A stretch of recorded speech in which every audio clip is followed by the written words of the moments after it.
tayo. Magandang hapon sa ating lahat, mga kapatid.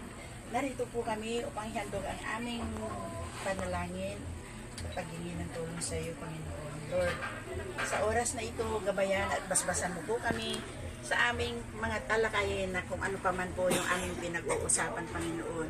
Harinawang ang lahat ng yan ay tumimo sa aming mga puso.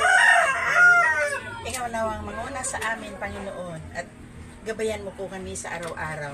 Lalo tigit sa aming pag-uwi, ingatan mo po kami, Panginoon. Ganun pa man po, itinataas ko po ang samahang ito, Panginoon, ng firm.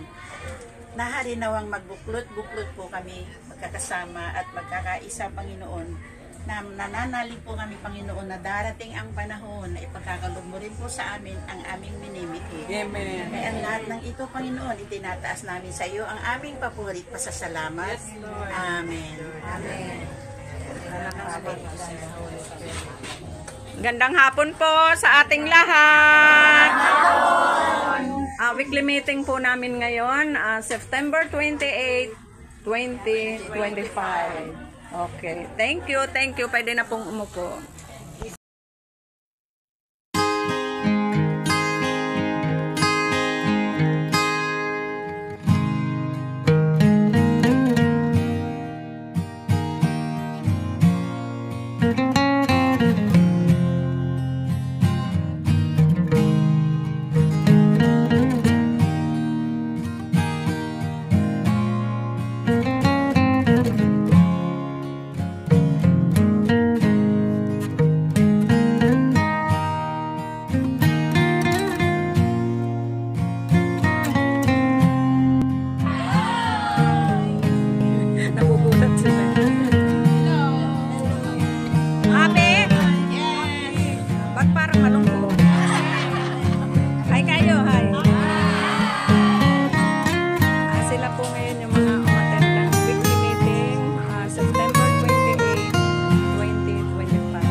Basa raw, basa.